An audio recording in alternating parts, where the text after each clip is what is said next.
So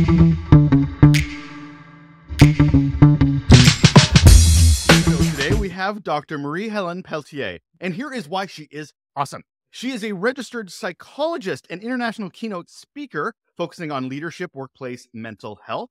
She is a creator and faculty member for leadership resilience and workplace mental health courses at the University of British Columbia, Sauder School of Business. She's a member of the Global Clinical Practice Network for the World Health Organization and a former director on the boards of Canadian Psychological Association and the International Association of Applied Psychology. All one breath, not bad. And she has a PhD and MBA, more than 20 years of experience as a senior leader in the corporate, insurance, governance, and healthcare sectors. And she's here right now. Hello, Marie-Helene. How are you? Hello, Russell. Such a pleasure to be here. As we do with every episode, we have to start with the first question, which is, what's your best or worst employee experience? Yes. I'll go with my best. And it is now decades ago when I first got my first larger corporate job.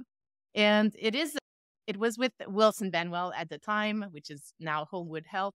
But I was very interested in working for that company. I had just moved to Vancouver. They did not have a posting, a job, or anything. But I had conversations with a number of people within the organization and just decided on my own to write a proposal of some of my ideas of what they could do with just what they talked about. And when I came back to bring that paper in, because it is now a couple of decades ago, you would not email at the time, you would actually bring paper. They sort of looked like, she's insisting, she's coming back, she's nice and all, but we don't have a job for her. But they took the thing. And I had made 2 copies, one for each of the persons I had spoken to, one of whom was the CEO of the organization. And then a couple of weeks later, they brought me back in and they said, you know what, we can't afford to create a new role, but we can't afford to pass up either on bringing you in. So you're in. And they created a role and it worked for what I was doing. I ended up having many roles within this organization. But it was such a very, very good experience in a number of ways, one of which, as being in this field, basically was telling me, you're going to have champions here who will support what you bring, your contributions and your growth. It was not easy all the time, of course, but I knew it was a good place to do a part of my journey, and it was. It's so funny, and this does come up a lot talking to guests, which is the best experience they ever had is that one time, or the first time, I should say, they actually felt valued. Up until that point, it's always been very much a doing the job, underappreciated. And then there's that one leader that shows that championship mentality of, oh, we actually respect and love your brain, and we want to make a partnership here. It just blows my mind that also this was decades ago. And it still resonates with you so highly. Yes. Yeah, no, that's true. And I've in my case, been very lucky to have a number of those, but this was just possibly the most memorable. Yes, it was, because I think it was, for me, so unexpected. I was still hoping, obviously, but I was realistic also in my assessment of how likely was I to have a job there in that moment.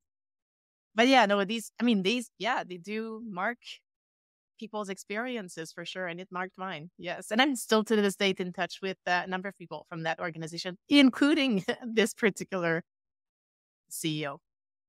That's fantastic. Well, one thing people do get anxiety about is feeling undervalued, feeling that they're in the wrong workplace environment, which is a big segue. I did an amazing job right there of translating our segue from your story into our topic today, which is anxiety in the workplace. Now, I did a quick Google search about the definition of anxiety. So I want to throw that past you first to make sure how that sits with you. Defined as a mental condition characterized by excessive apprehensiveness about real or perceived threats, typically leading to avoidance behaviors and often to physical symptoms such as increased heart rate, muscle tension. Is that enough of a definition, do you believe? Does that sum it up? It is a good and appropriate definition, I think, for our conversation and for each of us.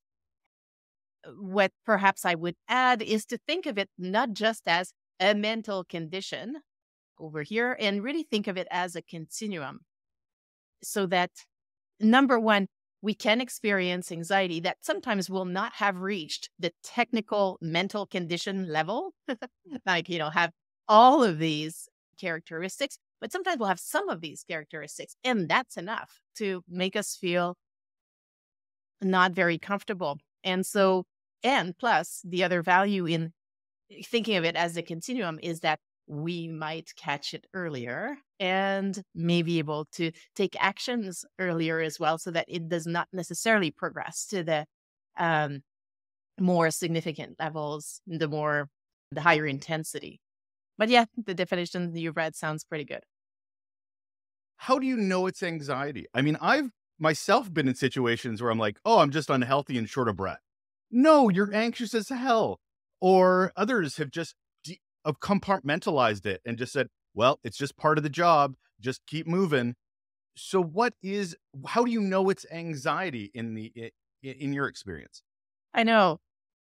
Well, I mean, ultimately, the way to know would be to consult with a professional who will ask you all kinds of questions, because sometimes those signs and symptoms will look like anxiety. Like if you looked them up online, you'd be like, yep, check, I'm getting all of these things.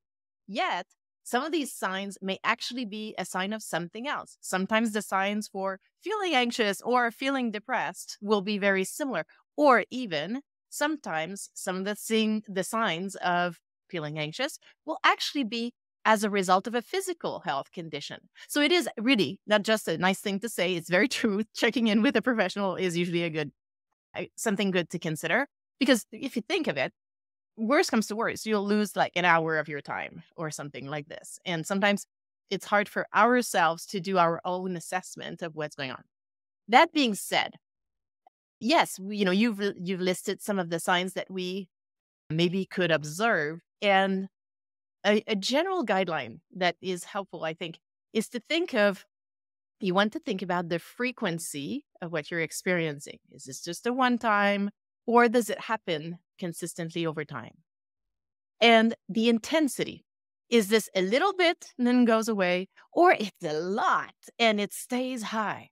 Right? So the frequency and the severity will start giving you a sense of, was this a one-time reaction to a one-time situation that's very understandable, goes away, I move on, or not?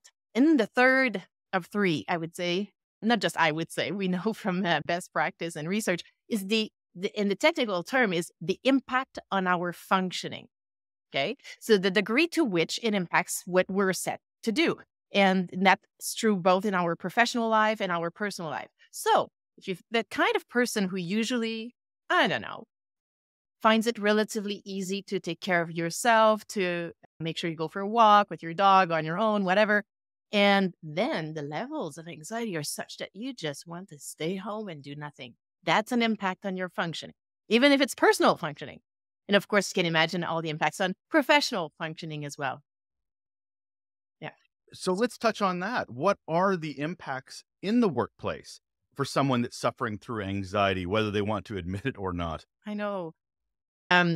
So I'll say possible impact, because again, we would want to make sure that we check that these signs are in fact anxiety. But assuming that they are, you can, as you said, when you brought that definition, there's an element when we're feeling anxious that we're very worried about an actual or perceived threat. So a lot of our brain is used, like the alarm center is now on, and it's used to making sure we're checking for all the other threats, how we're going to react to all this. Like, a lot of the focus is on that perceived or actual threat, which means by definition, brain is limited. It's fabulous and everything. However, there's only so much the brain can handle. So if a lot of it is used managing the threat, that means we have less for the other things. So it's harder to concentrate. For example, things that you used to read once and you're moving, now you've read it once, nothing got in. You have to reread it again. Or it takes you much longer than usual to do something that usually would take you half an hour. Now you've been 2 hours at it and you're barely done. Making decisions. Let's say usually you take your time, it works well for you. Now you're just like, oh, let's decide quickly because I don't know. Or the reverse. Usually you make decisions quickly because you can see everything and and now it takes you much longer. So these are examples of ways in which it could show up in our work. And of course, there's others, like we could be more impatient, not as good in how we react to challenges, how we interact with people, ways in which are not how we want to be, how we are usually when we are at our best. So these are signs, and they will start small, and we will ignore them when they start Mhm. small. That's the piece where I often say, and people I've worked with get better and better at identifying these beginnings of reactions, like a 2 out of 10, as opposed to 9.5. What would you just say to someone where they'll just say, but it's part of the job. Yeah. This is part of being an executive. This is part of being in a high pressure situation.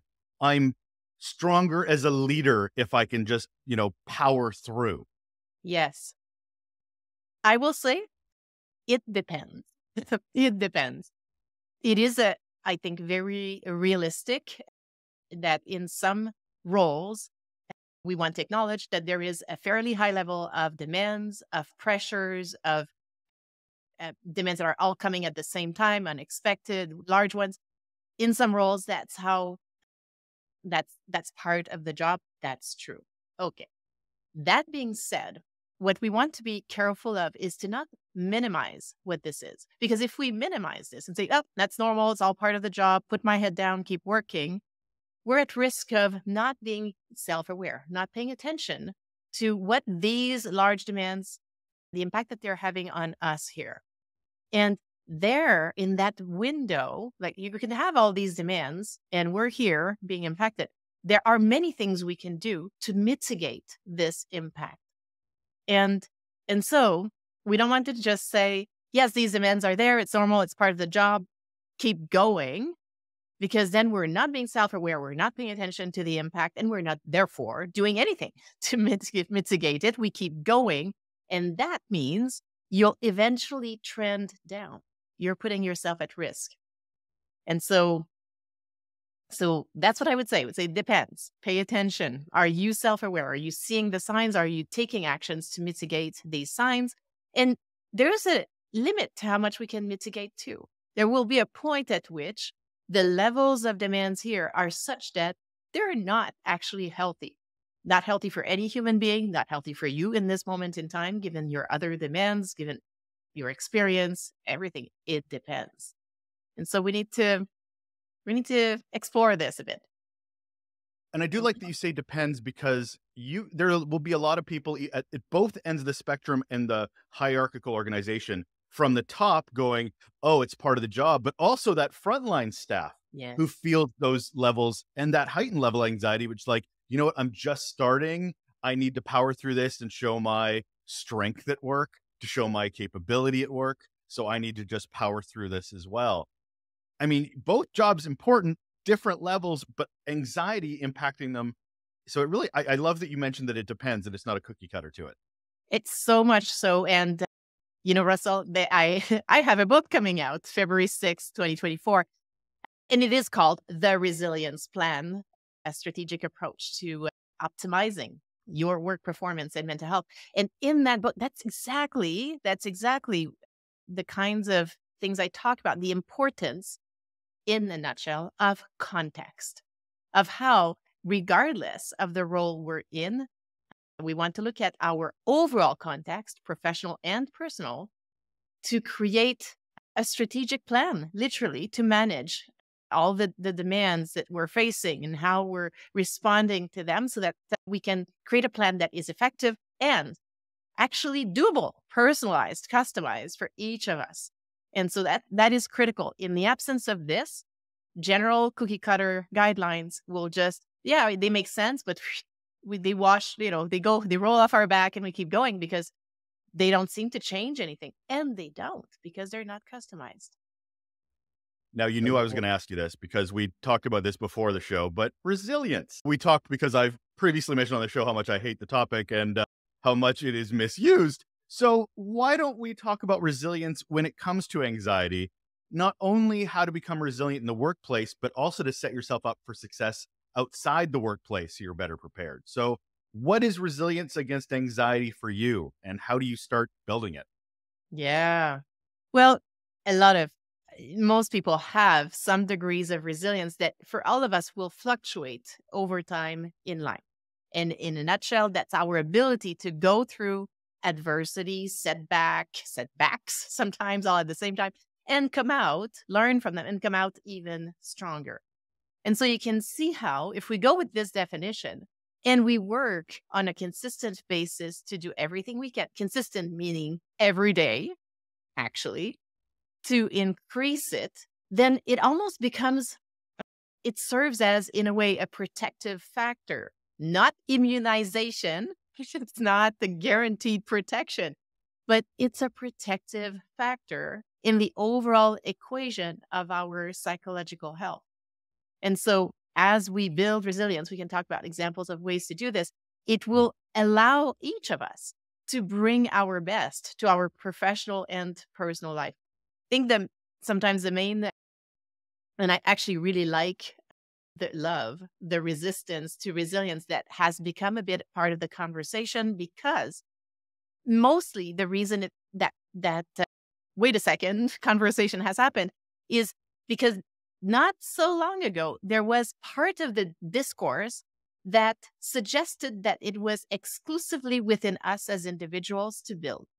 And if we were doing this, then we were going to be fine, regardless of being at times in a completely unhealthy, toxic environment, personal or professional or both. And that is critical. There is a limit to how just us as individual can do. We are in a context. However, what I'm saying is we still need to build this individual resilience, because we'll need it to make decisions about this environment that we're really right now we're in. Are we going to try to influence it? Are we going to mitigate how we experience it? Are we going to leave it? But if we're like bottom of our tank, no resilience, like completely impacted, then it's harder to manage this challenging environment. So, could you give me a couple examples for the either work or at home of how you could be starting to build that resilience? Yes. Yes. And the key thing here is not so much the generic directions, which Mm, in a conversation like this, that's all I can bring, but it's how each of us implement these things. I'll give you examples actually, just please. to show what I mean. So we know, for example, from research, if resilience was a mathematical equation, there would be many variables that get us to this increasing resilience.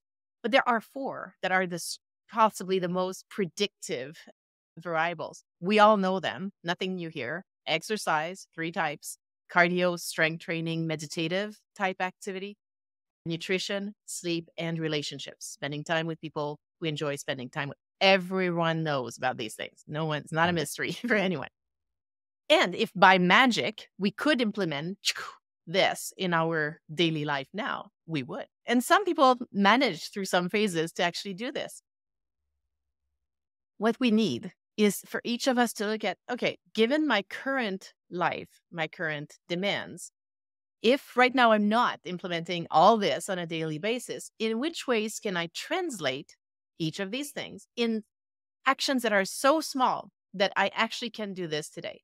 So if I were to give an example of, for example, the first variable, exercise, I am aiming, let's say, at doing a half-hour exercise today, and I see that in my schedule, it absolutely is not there. It will not happen. It's not possible. Well, then one option may be to scale it to something very, very small, like going to stand outside and take 5 very long, deep breaths, looking at a tree and the wind in the tree. It's not the same. We're not going to say it's the same. However, what I've done is I've maintained a version of the habit. I've maintained the commitment to investing in my resilience. And it will remind me of maybe looking at my schedule for tomorrow and finding a way to create that space. So that's an example. So we want each of us look at what is possible today, and then looking to reach towards these ways of increasing resilience, which will have impacts on personal and professional.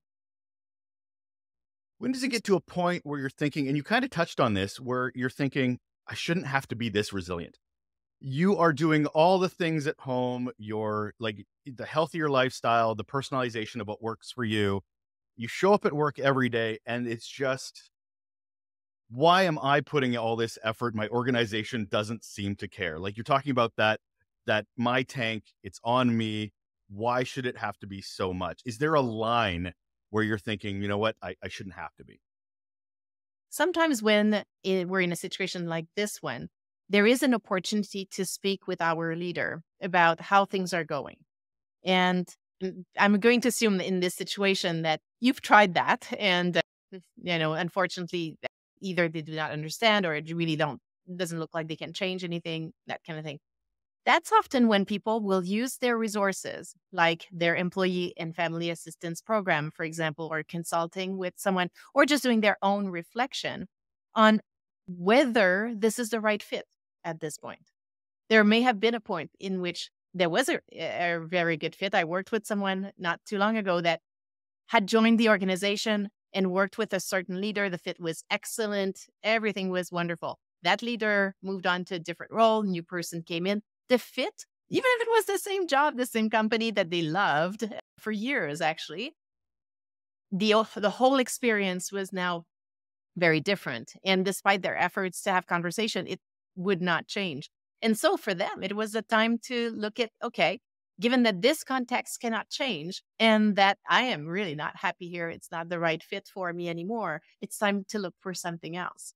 And for some people, that's what ends up happening. Because ultimately, if you keep staying there, and you're already seeing impact on your psychological health, the likelihood that this will stay stable and you can just put your head down and keep going is not so likely. If we've been trending down, we're more likely to continue to trend down. And at some point, it can lead to a more severe impact on our psychological health. And it's often a good idea to change that before we get there. So what is the role of the organization? What are the role of with policies or practices or leadership training? What is their role in their employees' anxiety levels? Yes, yes. Definitively have a role because they are the context in which we work. And in organizations that are healthy, we'll see them, number one, select their leaders, number one, such that it's not just an excellent individual contributor that becomes a leader as a recognition, for example. No, you become a leader. It is an area of expertise. It is a role that requires certain traits and background and knowledge. And so the way that they select their leaders, the way they support their leaders, the training that they continue to give them, the individual support on a case-by-case basis, the attention of each of the situations with each employee and what they need to make sure that we bring the best support possible to them. And I've seen it. It exists. I'm not inventing this. I've worked with individuals who trusted their manager enough to share with them their needs, not necessarily all the details of their life situation, but keeping them up to date with where they're at and what their needs are. And so in organizations that are very supportive, it's part of their performance as leaders to listen, to know what's going on, to look for ways to support. They as leaders are supported in looking for these solutions by their own leaders who will also help them, because often it is not, again, a cookie cutter type situation. So I've seen employers like this, for example, get ahead of a potential need to be off work by instead changing their schedule, changing their work demands the employees' work demands during a certain phase to allow them to stay at work, even while someone in their family, for example, had a very severe physical illness that they needed to support. And so these are examples. Often you will find this in organizations that have invested in the mental health of their employees. They have a mental health strategy. It is aligned with their physical health and financial health strategy. It's aligned with their business strategy. The business reason why they're there. Everything's integrated. And and it permeates in the culture such that everyone knows it's going to be like this here, which also means, again, it's in part, yes, do I trust my particular leader? But in addition, they know that in this organization with this leader or any other, I'll be able to bring it up if I need something. And if I see that someone's getting accommodated, I get it. I know it's because they needed it right now. Just like I know if it was me or if it is ever me, I will receive it. So there is a role for organizations. But if the organization is not there or not there now, then it's often tricky for us as employees to just say, well, clearly it's their fault. It's their problem. We're not a machine here. We're an employee. And so a human member of this team. And so sometimes these changes take a long time. And sometimes it's too long for us to stay and tolerate this until the change happens, which is why sometimes the solution is to not stay for right now. And that leads me to what I'm thinking is where organizations get it wrong. So here's a question I have. Here's an example. Say someone is having such anxiety-ridden, stress-driven issues with the role. So they say, okay, take stress leave.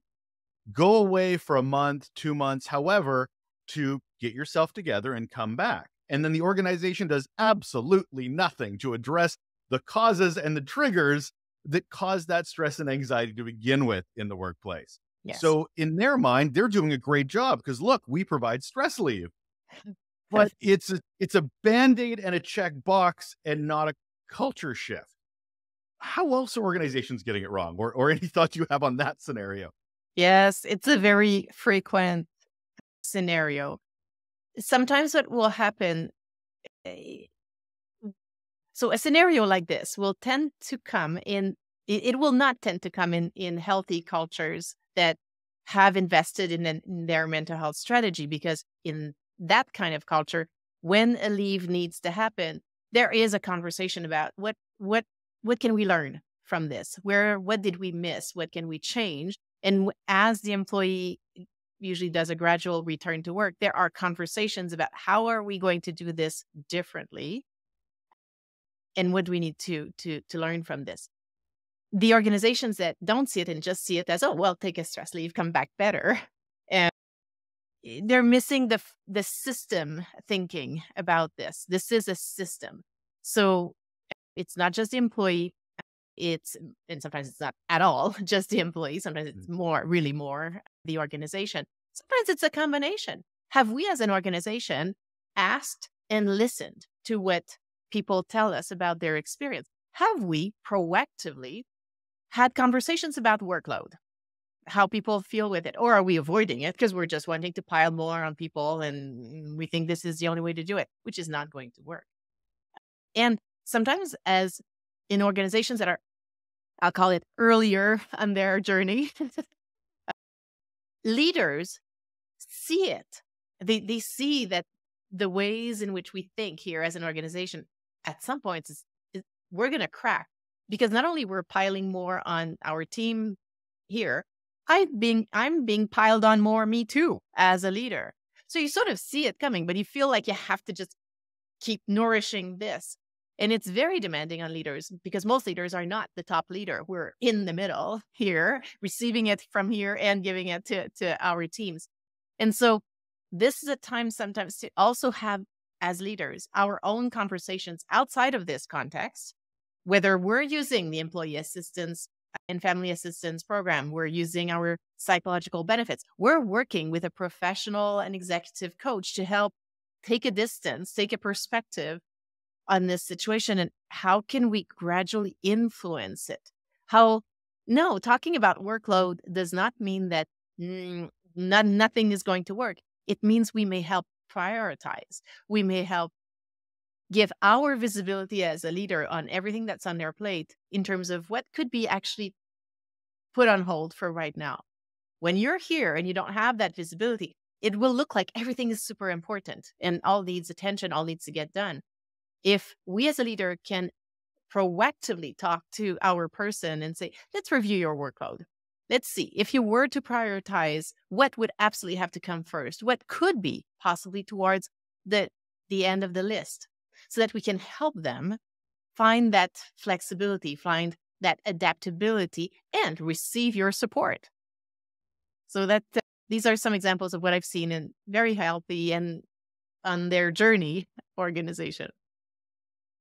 I like that we've kind of split it into three here. We've got ourselves and our responsibility about our resilience and our anxiety levels and how to manage, but also leaders' role in helping their employees manage that anxiety level and try to create an environment where it's easier to manage. And then the organization as a whole.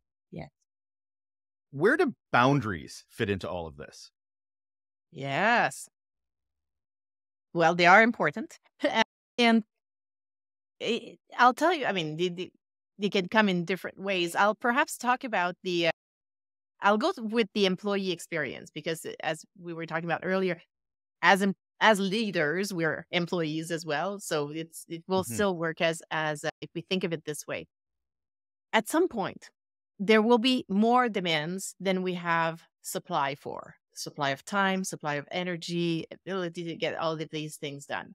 And so we will need to put boundaries in terms of what is doable today, what is doable this week, what is doable in this year when we're planning our goals for the overall year. And so what we want is to have good communication with our leader on what are the demands, what looks doable. Sometimes we'll need to bring actual numbers, like how many days we think this is. Because, I was speaking with someone recently who was asked to temporarily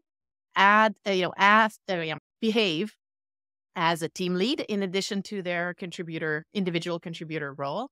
And the leader just said, just check in with the team, which sounds okay, almost sounds like it's a side of your desk, 2-minute a week task. Well, wait a second.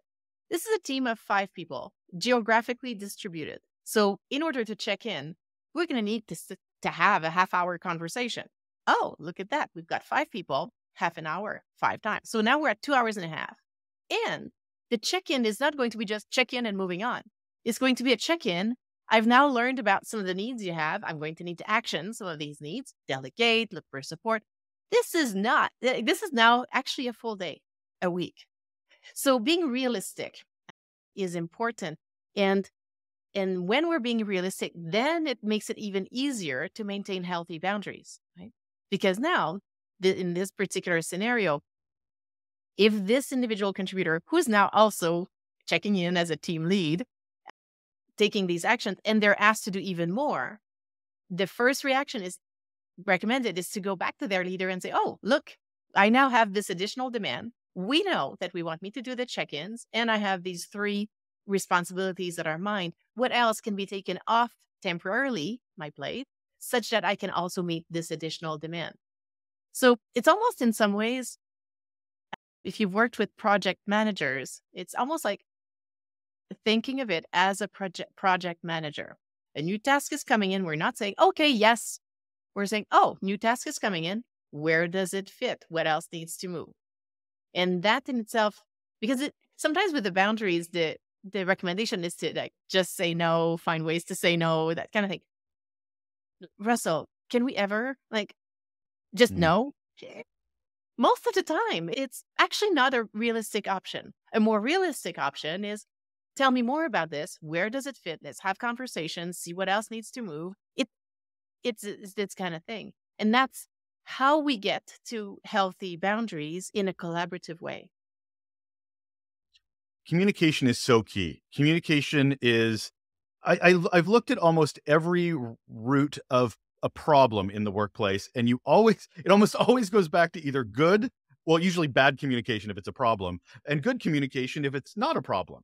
And I remember a story one of my best friends of my dad told me, where he was working on a factory floor. He was a supervisor, and they put him in the middle of the floor as almost a bubble, like an office bubble in the middle of this busy environment. It caused unbelievable amounts of anxiety for the workers, because suddenly their direct boss is in the middle of the floor watching them, micromanaging them. And meanwhile, that manager and supervisor was never communicated why they were in the middle of the floor and what the intent of that role was. So he's got anxiety because he doesn't feel like he's meeting it. He feels like he's not being there for his group, but he's now looking like an overlord. So horrible communication that is creating anxiety at multiple levels of the organization just because somebody up top with the like, I think this should be a thing. So communication being so avoided or not prioritized is such a trigger for so many people's anxiety because they don't have context. And context seems to be such even if you don't agree, it seems to be a really nice way of at least understanding and minimizing that anxiety. Yes, yes, absolutely. Because then often with anxiety specifically, we make assumptions, we make negative assumptions, negative predictions. So this situation that's happening is bad. It's going to be catastrophic. And the likelihood of that catastrophe to happen is very high. Where and now our brain does this, and there is right the adaptive reason for it. It's protective. We're paying attention to possible threat, all that. However, often it's not that helpful because we're creating this in our head. And when we learn more information, for example, about the context, the intentions, whatever, just learning more, then we've got facts, reality, and we can, and often it is much better than that catastrophic prediction here. And so the more, and we actually know this from research, the more employees trust their managers, the more they will talk to them. And trust will be built over time as what we say and what we do correspond to each other, that transparency and transparent leadership and communication. One of the nice ways to think about this is that, therefore, all of us got this in our hands. As employees, doing efforts to go to our leader and express, even if they're not asking, pretend that they're asking so that you're sharing your questions, where you're at, that kind of thing. But seriously, as a leader, you really want to do this because the leader has more of a responsibility to go and seek that information from their team members. Sure, as team members, I'm saying, let's try to bring it forward as much as we can, call it managing up or just interacting in a proactive way. But if you're a leader, it's not a 50-50 situation. You are in a leadership role. It is even more part of your role to go and ask, learn, and listen, and then take action. Is anxiety and stress the same thing, or is anxiety triggered by stress, or vice versa? That's something I've always sort of had a challenge wrapping my brain around because I know they're two separate things, but when we talk about them, we almost talk about them interchangeably. Yes, you're right. In general conversations, we'll talk about them interchangeably. However, the reality is a stress is a demand. It's like it's if you think of it as a continuum, a stress would be at the beginning of the continuum. And anxiety would be more later in the continuum where you're experiencing similar reactions to the one-time stress, but you're experiencing, like we said earlier in today's conversation, on a frequent basis, a more severe way, and it's impacting your functioning. So when we sometimes use the word anxiety, truly the word that may be more appropriate is stress. And sometimes even earlier than this, and I'm always looking to go earlier than any of these things because the more proactive we are, the better, is to start thinking about these potential stressors as just demands. So there are demands on your time, your energy, your space, whatever it is. They're demands. And in the beauty, when we think of them as demands, is that's very sort of factual description of what they often are. They may not need to generate a stress reaction for managing these demands in ways that are healthy, doable, and that kind of thing. Sometimes it's not, again, entirely in our control. They will actually be stressors, and that's what they are. And then over time, we may also experience anxiety. Sometimes anxiety will not be generated by a specific stressor or a specific demand. It's a condition that can emerge from all kinds of experiences that we've had in our lives or that we've had recently in our lives, and is not specific to a stressor or a group of stressors. But anyway, the way to think about it would be continuum. And the word that we more likely would want to use is stress instead of anxiety. But sometimes it is anxiety. You've had a bit of an academic career. You've had a bit of a career unto itself with some pretty high-powered organizations. I'm going to assume that you, doctor, have had a bit of anxiety in your life that you've had to manage and deal with yourself. So, what are some ways you've personally managed some of your own anxiety when you're dealing with a doctorate or having to do a thesis or any of the high pressures that work brings? How you handled it personally? I know. Well, it's a journey. Yeah, and yeah. that's here's an interesting piece, Russell. The burnout rate or the mental health of psychologists is no different than general population. It's not because we have this knowledge that we're over here in this protected area. No, we're all human, really. And that's true. That's actually very, very true. I work with psychologists, I work with physicians, in my practice. So, to answer your question, I've been in situations before I realized the importance of context. And I was so in love with my field as a psychologist, thinking, if I do all the things, it'll be fine. So, no, I've been in situations where I thought it was mostly or entirely in my hands. And only to realize at some point, well, wait a second. No, it isn't. This particular environment may just need to see some changes, and I'm not the one who's going to stay here to see them. So that's one of the learnings in general. And I now have learned even more as we do over time, even more self-awareness of and and I mean I'm trying to practice what I what I write about, what the research says, obviously, to try to catch these signs really early and pay attention, not minimize them, just pay attention to them because then they're early signs that you can take action on earlier. So for me, it has become to the point where if you think you're extremely busy and you're starting to feel it and you feel you have zero time to, for example, exercise or keep that lunch with a friend, you have to keep it. So the second you're thinking you need to let it go, that means it is that time where you need it the most. Make it, keep it, figure it out. Figure it out. Pretend it. Think of it like a specialist appointment that you've waited 6 months to have. Would you cancel this because you're busy? No, you would go, right? So these appointments, these moments that you intended to protect to build your resilience and maintain it, particularly in high demand times, if you feel like dropping them, they're staying in. That's when you need them the most. And that's probably my biggest learning and something I continue to work to keep. So I've loved my time with you today, Marie-Helene, and I would love to ask the last question, which is what's one simple action people can do right now to improve their relationships at work? Yeah. It depends.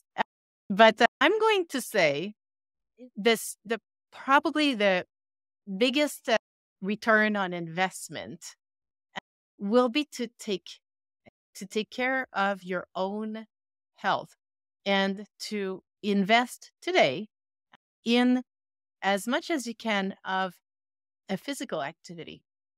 Depending on what your particular situation is, of course, you want to know yourself, listen to what your own health team is recommending. But to find a way to bring it back in even small ways. Because if you do this, then you're embarking on maintaining or working to maintain a version of this over time, which we know from research will have an impact. It is a long game. It is not, I can do this now and the day is transformed. Sometimes it feels like it is, but the reality is that these are long game investments. And the other piece I would say is stay curious about ways in which you can invest in all of these four variables. And there are others like spending time in nature, giving your time to volunteer activity. There are many. Stay curious about what else you could do today and do a small version of it, a 1% version of it. That is Dr. Marie-Helene Pelletier. She is a registered psychologist, international speaker, and an author of a book that will be released next year on resiliency. Thank you so much for being here. Thank you so much.